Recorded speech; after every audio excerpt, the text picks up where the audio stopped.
Guys, welcome to the Bitcoin Fortress podcast, helping you increase your financial freedom. This is episode 135, recorded here on September 28th, 2024. This podcast is for entertainment only and is not investing advice, so please do your own homework. Well, we'll start out with the market update, get into the weekly top Bitcoin news, wrap up with this week's featured Substack post and the shout out. Looking at last week, Wall Street's benchmark S&P 500 fell marginally on Friday, but ended higher for the week after recording gains in 3 out of 5 sessions aided by strong macro data. The Dow Jones Industrial Average posted its 32nd record close for the year on Friday, as the latest inflation data indicated further price cooling in August, lifting expectations for additional interest rate cuts by the Federal Reserve. A day earlier, the Commerce Department confirmed that the U.S. GDP grew at an unrevised 3% rate in the last quarter. Meanwhile, China-focused U.S. companies outperformed during the week as a fresh set of stimulus measures took effect in the world's second-largest economy. The S&P 500 added 0.6% for the week, while the Nasdaq Composite advanced 1% and the blue-chip Dow gained 0.6%. Jumping into the Bitcoin news, block 863220, important news of the week from No BS Bitcoin. Bolt 12 is now part of the official Lightning specification. It is a significant enhancement to the Lightning Network, streamlining payments, improving privacy, and supporting new use cases like subscriptions and advanced payment conditions.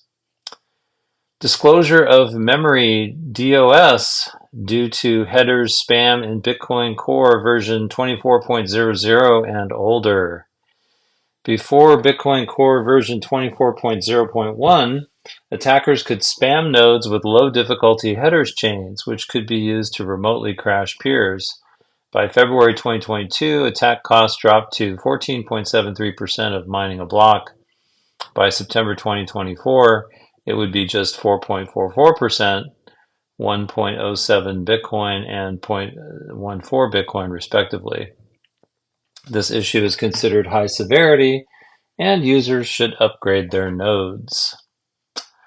OpenSats announced 7th wave of Nostr grants. The 5 projects of this funding wave are Nostr Arduino, White Noise, Future, NoteDeck, and Keystash.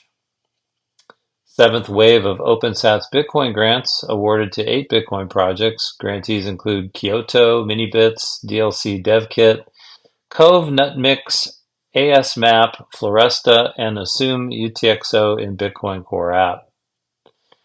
OpenSats announces support for John Atack. As a BIP's editor and maintainer, Atack aims to ensure that important proposals such as soft forks are thoroughly reviewed to maintain Bitcoin's consensus rules and security. Maelstrom, the family office of former BitMEX CEO Arthur Hayes, has also awarded John Atack a 1-year Bitcoin developer grant, making him the second recipient of Maelstrom's grant program supporting open source Bitcoin developers. Brink released its annual report. The nonprofit organization supporting Bitcoin developers has raised approximately $2.4 million in 2023 from over 500 different donors. Brink's expenses were approximately $1.6 million. First ARC transactions on the mainnet. Second, a company dedicated to scaling Bitcoin through ARC and related second-layer technologies demonstrated some of the first ARC transactions on the Bitcoin mainnet. You can find a full recap with links and other resources here, and there is a link to click. I'll put links to all the show notes, to all the articles in the show notes. Tor project responds to reports of German police de-anonymizing users. The project issued a response to a recent investigative news story looking into the de-anonymization of an Onion service used by a Tor user. The user was utilizing an old version of the long-retired application Ricochet and the de-anonymization occurred through a targeted law enforcement attack between 2019 and 2021. For the great majority of users worldwide that need to protect their privacy while browsing the internet, Tor is still the best solution for them, said the developers. The Tor project merges with Tails. Tails will be integrated into the Tor project, leading to easier collaboration, improved sustainability, reduced overhead, and expanded training and outreach programs to combat more digital threats. Tornado Cash case against Roman Storm proceeds to trial. Judge Catherine Polk Failla denied Storm's motion to dismiss the charges, finding the Department of Justice's allegations credible. She noted that Tornado Cash operates similarly to other financial institutions and is not simply a charitable project due to its venture capital funding, the relayer feature, and the use of Torn tokens as evidence. The court finds that the government has a substantial interest in promoting a secure financial system by combating money laundering, by combating the operation of unregistered money transmitting services, and by combating the evasion of sanctions. These interests are wholly unrelated to the suppression of free expression, and the applicability of these laws to destroy conduct does not burden substantially more speech than necessary, the judge said. Swan Bitcoin sues former employees over plans to steal mining business. The company has filed a complaint in the U.S. District Court for the Central District of California, accusing former employees of stealing proprietary code, vendors, and business partners from Swan's Bitcoin mining monitoring software. The complaint alleges that these employees conspired to resign and form a competing company, Proton Management. Operation Final Exchange. German police seized 47 unregulated cryptocurrency exchange services hosted in the country. Authorities say they obtained extensive user and transaction data from the platforms, which are expected to aid in future investigations. No arrests have been reported yet, according to Bleeping Computer. The German Interior Ministry dodges questions on government use of chain surveillance software. In August, German party Die Linke questioned the government's use of blockchain analysis software and the risks of cryptocurrency mixers in criminal activity. The Interior Ministry avoided answering these questions, reports The Rage. Telegram to share user data with authorities. The popular messaging service has updated its privacy policy to state that it will provide user data, including IP addresses and phone numbers, to law enforcement agencies in response to a valid legal order. If Telegram receives a valid order from the relevant judicial authorities that confirms you're a suspect in a case involving criminal activities that violate the Telegram terms of service, we will perform a legal analysis of the request and may disclose your IP address and phone number to the relevant authorities, reads the new privacy policy.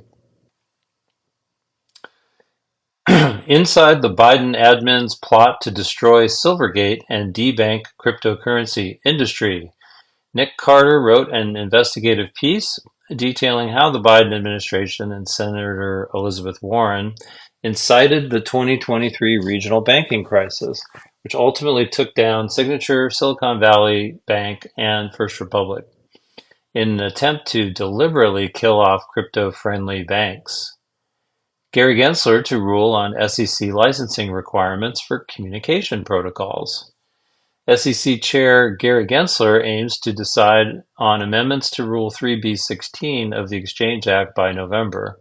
Critics argue these broad amendments could force software publishers to obtain SEC licenses, writes The Rage.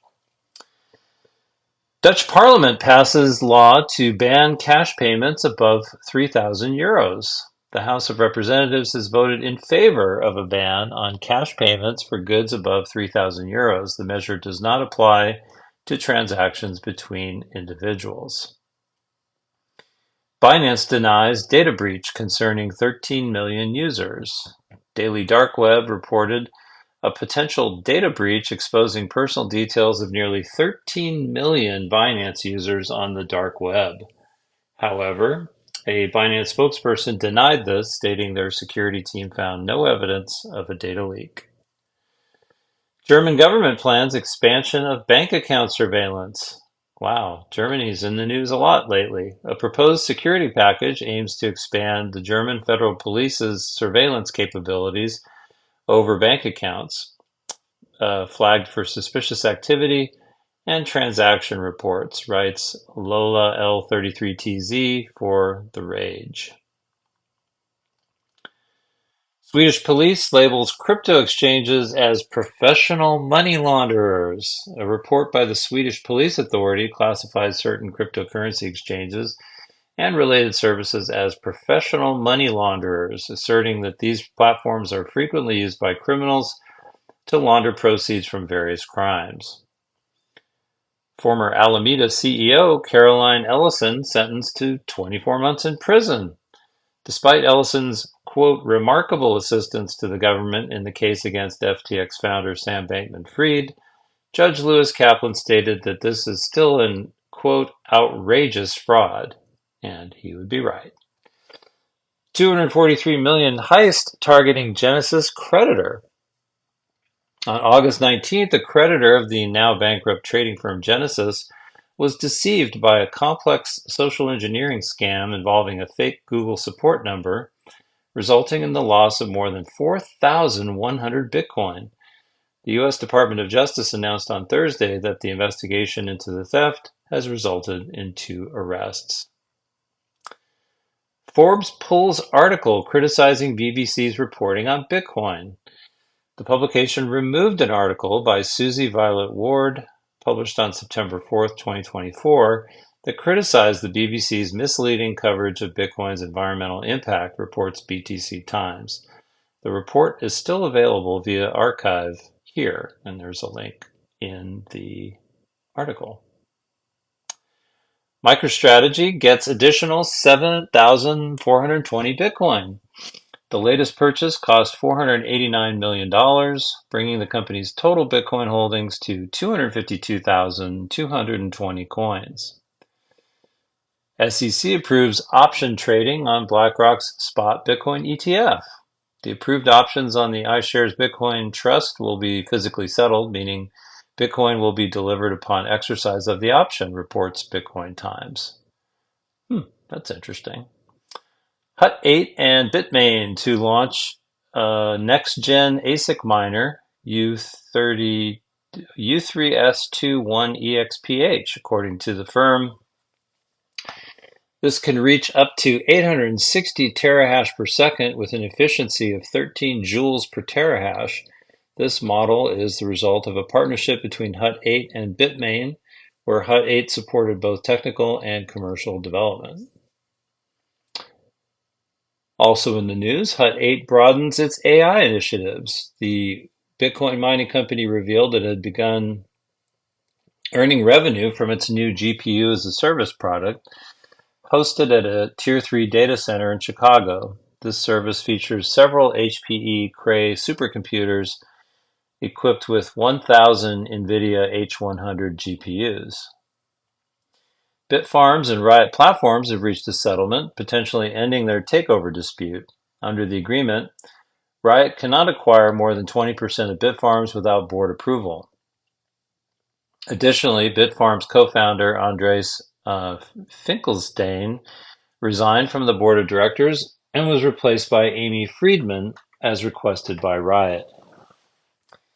Bitdeer completes testing of its next ASIC SEAL02. The company announced that verification and prototype tests with its foundry partner, TSMC, showed that the SEAL02 achieved an efficiency of 13.5 joules per terahash in low voltage and ultra power saving mode. Kraken has acquired Coinmeester as part of its European expansion. The acquisition allows Kraken to extend its Dutch presence and operate with a registered virtual asset service provider license in France and Poland. BlackRock requests changes to custody agreement with Coinbase. On September 16th, BlackRock asked the SEC to change Bitcoin withdrawal procedures for its Bitcoin spot ETF due to concerns over Coinbase's custody practices. The request mandates Bitcoin withdrawals be completed within 12 hours of receiving client instructions, reports Atlas 21. Fold and BitGo partnership. Our new partnership with BitGo is a significant step toward offering you the currency you prefer with the banking features you need, all while offering added redundancy to improve custody, was stated in a blog post. PayPal enables business U.S. business accounts to buy, hold, and sell Bitcoin. Business owners have increasingly expressed a desire for the same cryptocurrency capabilities available to consumers. We're excited to meet that demand by delivering this new offering, empowering them to engage with digital currencies effortlessly, as stated in their press release. Nostr Valley 2024 event is set to take place on October 12, 2024 in State College, Pennsylvania. There's a link where you can register, and it says, moreover, Nostrville 2.0 will take place on November 6, 2024 at the Bitcoin Park in Nashville. B-Trust Developer Day will take place on December 8th, 2024 at the JW Marriott Hotel in Nairobi, Kenya. The event is free and open to all. There's a link to register. The 2024 Africa Bitcoin Conference is set to take place from December 9th to 11th. Bridging Bitcoin Conference in Belgrade, Serbia is set to take place on October 16th. It will be the first Bitcoin-only conference in Serbia. Moving on, Hodler's Digest, September 22nd through 28th. We will try to skip over the shitcoining and just get to the good stuff. Binance founder CZ walks free from U.S. prison. Binance founder and former CEO Changpeng Zhao walked free from a United States federal prison on September 27th after serving a 4-month stint for anti-money laundering violations. A spokesperson for the United States Federal Bureau of Prisons told Cointelegraph.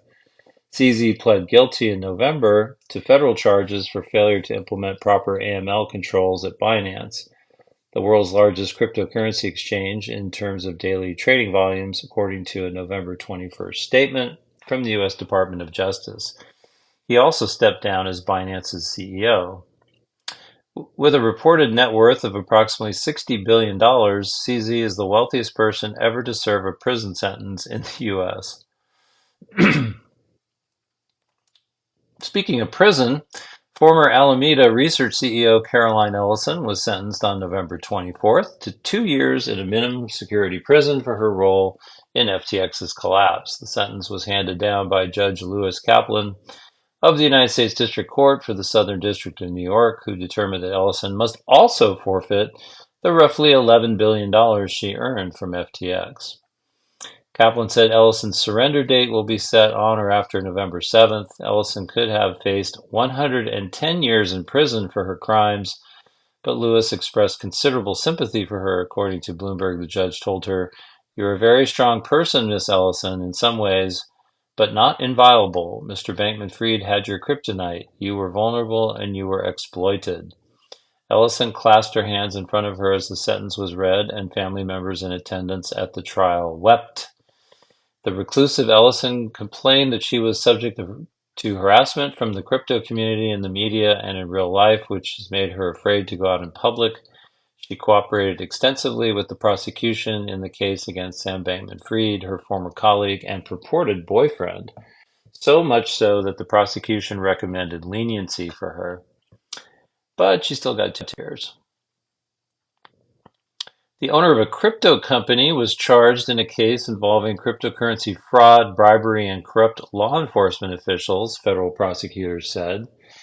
Adam Iza, who ran the crypto trading platform Zort, accumulated wealth funneled through shell companies, spent on luxuries, and concealed the receipt of tens of millions of dollars without reporting income taxes, according to United States Federal Bureau of Investigation affidavit filed in the Los Angeles federal court on September 23rd and made available on September 26th. Iza also allegedly paid 3 Los Angeles County Sheriff's Department deputies to unlawfully file search warrants and access police data, according to the affidavit.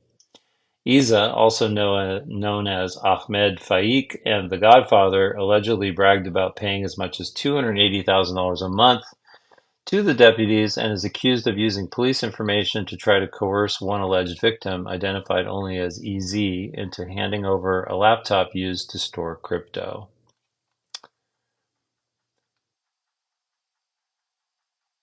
United States Vice President Kamala Harris made her first public statement about crypto during her U.S. presidential election campaign. In comments made during a Wall Street fundraiser, Harris vowed to encourage investment in artificial intelligence and digital assets. We will partner together to invest in America's competitiveness, to invest in America's future. We will encourage innovative technologies like AI and digital assets while protecting our consumers and investors. Harris said at a fundraiser in Manhattan, Bloomberg reported on September 22nd. We will create a safe business environment with consistent and transparent rules of the road, Harris said. We will invest in semiconductors, clean energy, and other industries of the future, and we will cut needless bureaucracy. It's the first time Harris has publicly remarked about crypto since she became the Democratic Party's presidential frontrunner. Her Republican rival, Donald Trump, has also worked to secure support from the crypto industry. And we can't trust them.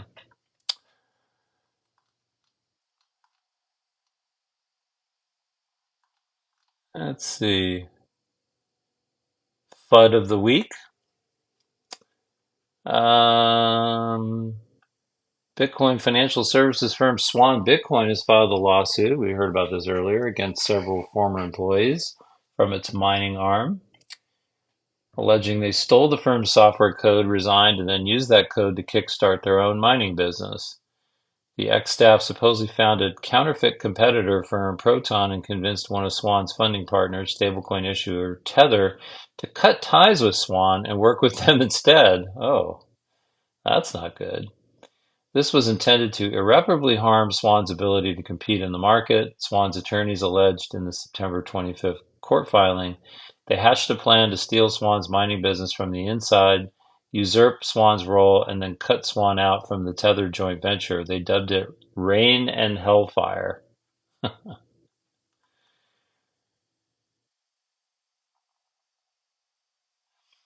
The United States Securities and Exchange Commission will continue to pursue changes to the definition of an exchange and alternative trading systems, Chair Gary Gensler told attendees of the U.S. Treasury Market Conference on September 26. Gensler was speaking about issues that affect the efficiency and resilience of the U.S. Treasury bond market, but that proposal has been heavily criticized in the digital asset space. One of the measures the SEC has taken to buttress the Treasury market was a change to the definition of a dealer that was meant to clarify the role of market participants such as principal trading firms, which might use algorithmic and high-frequency trading strategies. The changes proposed in 2022 were criticized at the time by pro-crypto politicians for the spillover effect they would have on digital asset trading. Nonetheless, they were adopted in February. Next up, from CoinDesk. This article was posted on September 27th. Bitcoin FOMO is back. 70K and then new record highs in sight, says analyst. Impressive gains since the U.S. Federal Reserve's mid-September rate cut and subsequent China stimulus plans have pushed Bitcoin out of its downtrend, according to a new research report. FOMO is back. Are you holding enough Bitcoin and altcoins to ride the new wave? Is the title of 10x Research's Marcus Thielen's latest analysis.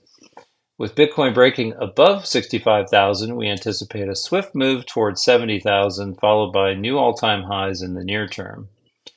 Thielsen took note of a sharp increase in stablecoin minting following the Fed's July meeting, at which it left rates unchanged, but indicated a September easing was likely. Nearly $10 billion in stablecoin minting ensued in the subsequent weeks, said Thielen, flooding the crypto markets with liquidity and sharply surpassing spot ETF flows. Of particular interest, said Thielen, Circle's USDC accounted for 40% of recent stablecoin inflows, a far higher share versus Tether's USDT than is typical. It's important, he said, as while USDT minting on Tron is typically associated with capital preservation, USDC minting could indicate a rise in DeFi activity, noting that 55% of currently mined Bitcoins are coming from Chinese mining pools. Thielen said that the country's massive monetary and fiscal stimulus measures, announced just after the Fed rate cut, could trigger large capital outflows from China and into cryptos. The likelihood of a Q4 rally is exceptionally high, with gains likely front-loaded, Thielen concluded. A major surge could be on the horizon, sparking even more FOMO across the crypto space. Bitcoin is currently higher by 2.3% over the past 24 hours and nearly 12% month over month to 66,300, its strongest level since late July. A little bit more on CZ. This was from Crypto Potato, and this was posted today. Changpeng Zhao, the founder and former CEO of the world's largest cryptocurrency exchange, has served his 4-month prison sentence and has been released from custody as of Friday. Although he has stepped down as the chief executive of Binance, he's still the largest stakeholder. Recall the events that took place almost a year ago when the U.S. Department of Justice announced a massive $4.3 billion settlement with the then CZ-led exchange.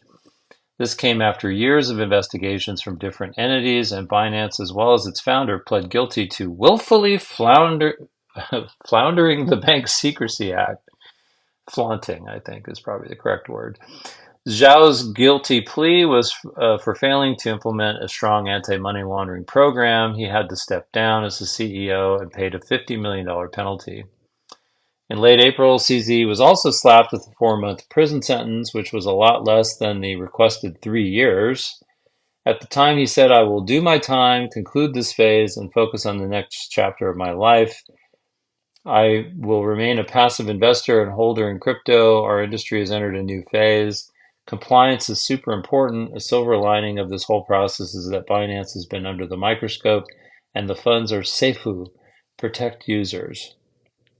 His sentence was supposed to end on September 29th, but because it falls on a Sunday, he was released on the last working day before the weekend, Friday. Binance's native token performed well during this week when CZ was supposed to be released. It's up by 6% on a 7-day scale. It sits well above $600. According to some reports, Zhao still owns about 64% of BNB's total supply. And by the way, folks, that is a shitcoin. CZ has said before that he already has ideas of what to do upon his release from prison. Called Giggle Academy, the project will aim to provide free education in a gamified and adaptive manner. So I guess he's going to educate people about shitcoins. Next up from Decrypt, this article was actually posted a little while back, but it just came across. It was posted on August 16th, but it sounded quite interesting. As governments embrace Bitcoin, could it become a privacy threat? Bitcoin has become a hot topic ahead of the U.S. election following Donald Trump's recent endorsement of the cryptocurrency. And part of the Republican Party's crypto embrace hinges on central bank digital currencies, the dangers to financial privacy they may pose, and how to stop them. But what if Bitcoin presented the real privacy threat? Its most privacy-focused proponents believe that it does, and that the U.S. government's embrace of the cryptocurrency through Trump's proposed strategic reserve or other measures would only make matters worse. Bitcoin would be worse than the normal CBDCs from a privacy point of view because at least with CBDCs, your neighbors can't surveil your financial activity, only the government. Rafe, a pseudonymous contributor to privacy-focused Bitcoin wallet Wasabi, told Decrypt. Privacy advocates in the space have been saying for some time now that the lack of privacy on the Bitcoin network and the fact most crypto users aren't seemingly bothered is a growing concern. They worry that governments could use the open, transparent, and easily traceable Bitcoin blockchain to monitor citizen spending and other activity on the network, and for good reason. In many ways, law enforcement agencies around the world are already doing exactly that. In other words, the potential threat to financial privacy posed by CBDCs, either real or imagined, already exists on Bitcoin and by design. But are those concerns overblown? Central bank digital currencies, or CBDCs, are, as the name suggests, centralized digital assets.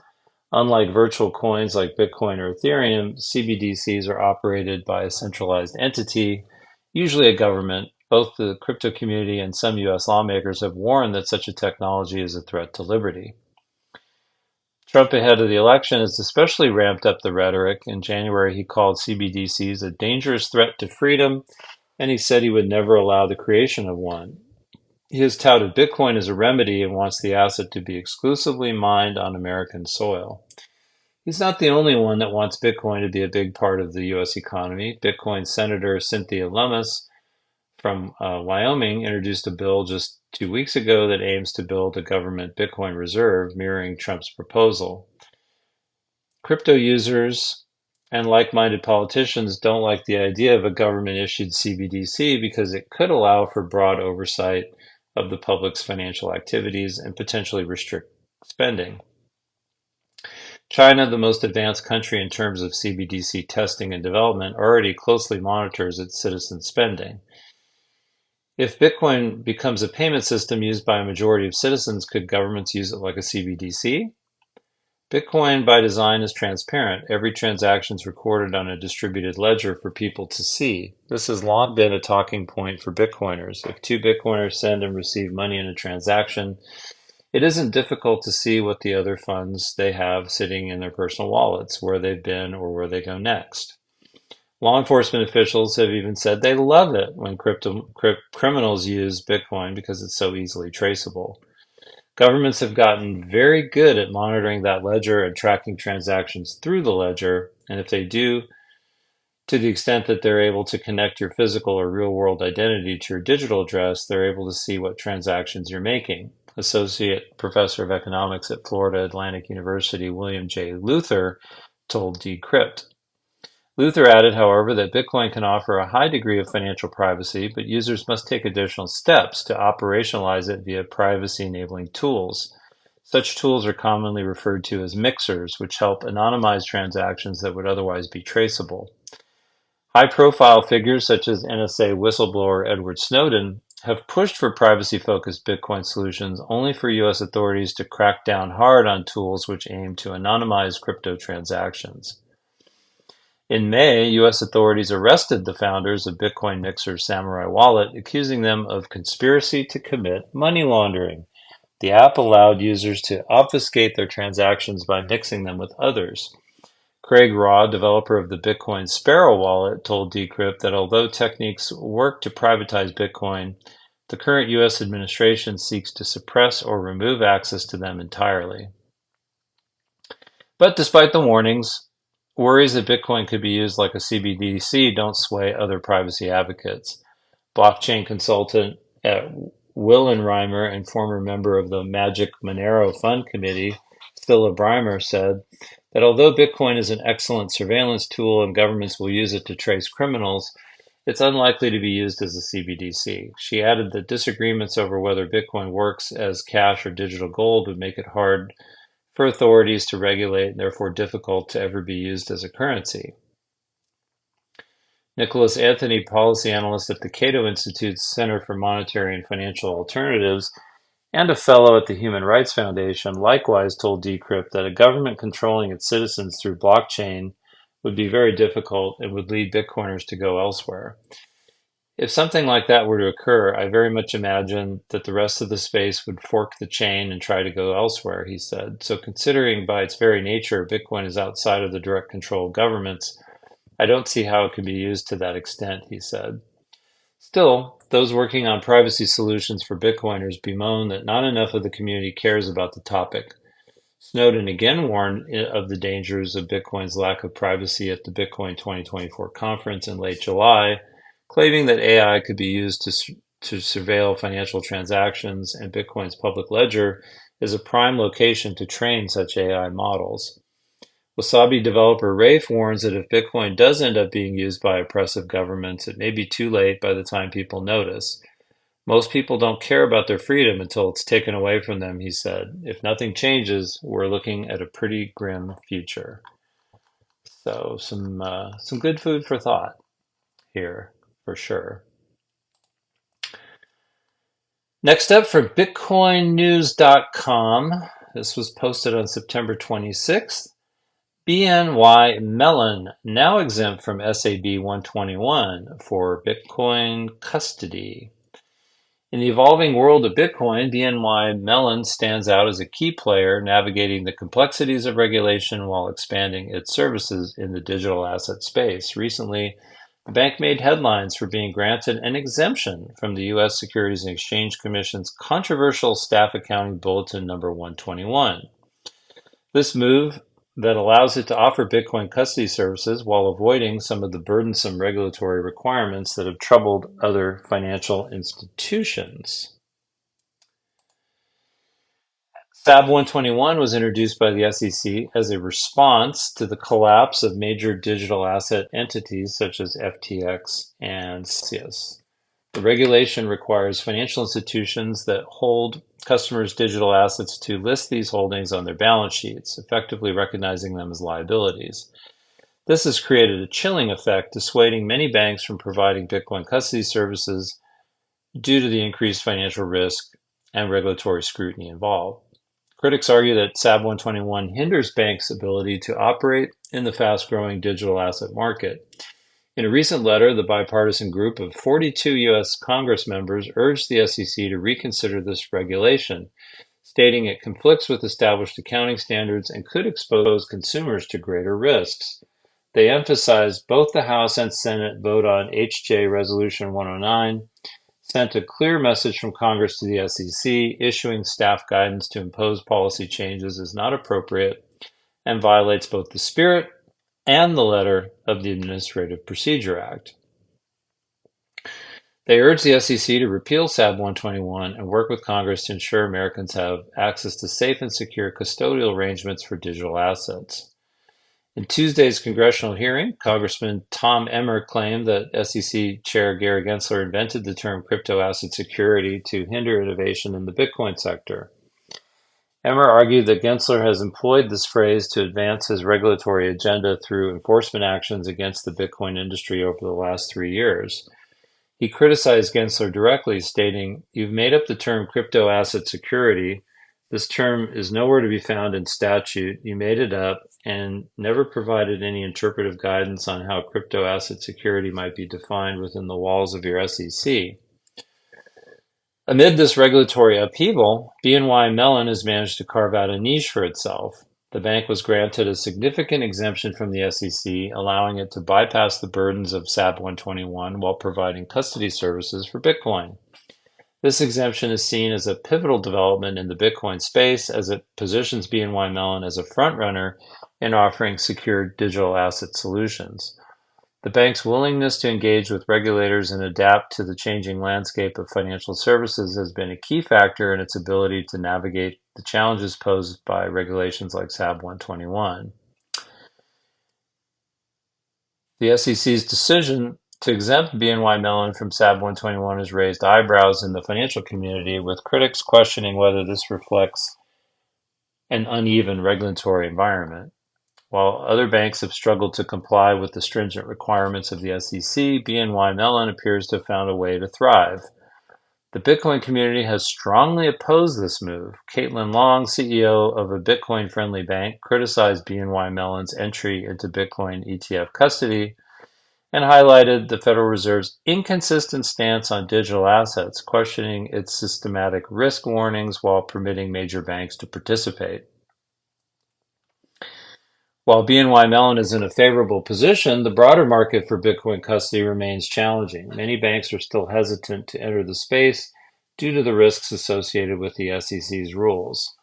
This reluctance is particularly concerning as institutional interest in Bitcoin grows, driven by the approval of Bitcoin exchange-traded funds that are attracting significant investments.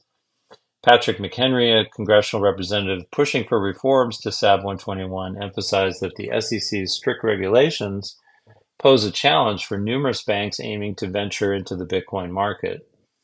He noted that it is crucial for financial institutions to possess the capability to securely and safely hold digital assets. Without adequate regulatory clarity, many banks may continue to shy away from providing Bitcoin services, limiting options for investors and hindering innovation within the industry. Many argue that a lack of regulated institutional custodians for Bitcoin ETFs has led to centralization in this area, with Coinbase currently serving as the custodian for 9 out of the 11 US listed Bitcoin ETFs. The SEC's regulatory stance on Bitcoin remains a hot topic, and BNY Mellon's ability to navigate these waters effectively will be crucial to its success. As Congress continues to push for changes to regulations like SAB 121, there may be opportunities for BNY Mellon to further enhance its role as a leader in the Bitcoin custody space. And I do think this is a double standard. It says, while many interpret this as a double standard in the industry, the bank's proactive approach sets a standard for other financial institutions that are still grappling with the implications of Bitcoin regulations. Yeah, I just think they took advantage of their relationship, and they obviously want to. All the banks want to get into this business. They all wrote a letter basically asking, that this rule be repealed. And because they want the business, and they don't want Coinbase to have a monopoly on it. And I'm not sure how I feel about it. I mean, part of it. Well, first of all, I wouldn't be using a custodian anyway. I'd custody my Bitcoin myself. But if you're an institution, you can't do that. So if you can't and you have to have a custodian, then I guess you'd probably want to have more than just one choice. Is kind of how I see it. And finally, we have an article from Bitcoin Magazine. This was posted on September 26th. Proof of reserves. Show me the money, or it didn't happen. If we claim to be an improvement on traditional finance, we'd better start playing the part. It's clear how Bitcoin fixes rampant monetary discretion. It's clear, too, how Bitcoin changes your relationship with money, both financially because you're more inclined to save an appreciating asset, as well as physically because you can do novel things like hold the GDP of a small island nation on a USB. There is one thing, however, that is slowly gaining acceptance and needs to be accepted if we are to truly improve on the mistakes of the past, and that's proof of reserves. Bitcoin has unique audit properties baked into the system itself. Bitcoin allows any third party to audit the entire money supply down to the smallest unit. A third party can do this for free without any special privileges or permissions. It's difficult to overestimate how novel and consequential this property of the Bitcoin protocol is, and the implications of the guarantees it provides. For context, the total global supply of dollars is an estimate and not an exact number by any stretch of the imagination due to a variety of factors, including the existence of physical and digital cash, as well as currency circulation abroad. The total number of gold in existence is also an estimate due to entirely different reasons, mainly the lack of certainty when it comes to the volume of mined gold from different mines around the world, gold existing in private hands, gold hoards and stashes, new mining, recycling, and unreported sources. There is no global trustless source of truth for any money or commodity other than Bitcoin, and this should be Bitcoin's driving force moving forward. Proof of reserves has been an important part of the industry since near inception. The infamous Mt. Gox collapse of 2014 set the stage for much-needed transparency. The exchange was hacked, 850,000 Bitcoin, 47,617,204,000 US dollars at the time of this article were stolen, and their customers were unaware. The funds were drained over the course of a few years before the actual collapse happened. A proof of reserve system would have mitigated further loss of funds, as their customers would have seen the exchange's reserves depleting at an alarming rate. If this sounds more like recent memory than an ancient piece of Bitcoin history, it's because the same argument applies to FTX, and the same thing happened to FTX. If customers and the wider market at large would have seen the exchange's Bitcoin reserves depleting in real time, or the fact that FTX had zero Bitcoin, systemic risk would have been dramatically mitigated. So what do you think would happen if the single custodian holding 90% of the spot Bitcoin backing these ETFs were hacked and or acted maliciously? Unless the public is notified by the exchange, millions of people would be holding billions of paper Bitcoin.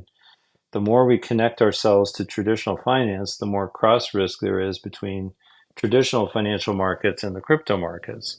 There are two choices at this point. As we continue to mature as an asset class, apply old security and risk management tools to this new technology, or apply new, more performance standards that are risk adjusted to ensure we don't see a systemic collapse if a certain class of financial products experiences a shock. The claim can be made that having auditors is sufficient, that we already have these tools in place, and as regulated financial products, this is essentially already taken care of. This claim itself is valid, as imposing audit controls to mitigate risk is, in fact, the best we've been able to do thus far as it relates to financial products. But any meaningful investigation into the function of auditors yields alarming results. PwC versus BDO in the Colonial Bank case, 2017. Grant Thornton versus PwC, Parmalat scandal, 2003. BDO versus Ernst & Young, Banco Espirito Santo, 2014. KPMG versus Deloitte, Steinhoff scandal, 2017. And this is only looking back 20 years. FTX and Enron both had auditors. We use auditors because we don't trust the individuals running the organization.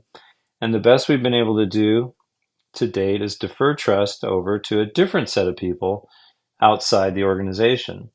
But the inherent risk of trusting people and organizations has never been remediated until now. Enron's biblical collapse was due to clear conflict of interest between them and their auditor, namely that Arthur Andersen was also providing lucrative consulting services to Enron in addition to their audit function and by extension helped them cook their books. Bitcoin is different. It behaves and lives differently. It behaves differently because the cryptographic guarantees it exhibits is something incomparable to traditional assets. Just as anyone can audit the entire money supply in the system with trustless guarantees, so too can anyone audit the personal holdings of an individual or corporation or ETF holding Bitcoin in a completely riskless way. It's an important note that is not risk mitigated, but risk less. Someone cryptographically proving to any other counterparty that they own Bitcoin for, say, a loan could do so with no question as to whether the person is the actual owner of the Bitcoin. This can happen repeatedly with little overhead and can be monitored continuously in real time. There's no titling, there's no external auditor, there's no reviewing of any books that needs to take place. That data can be ingested without question. So what does this mean for ETF products?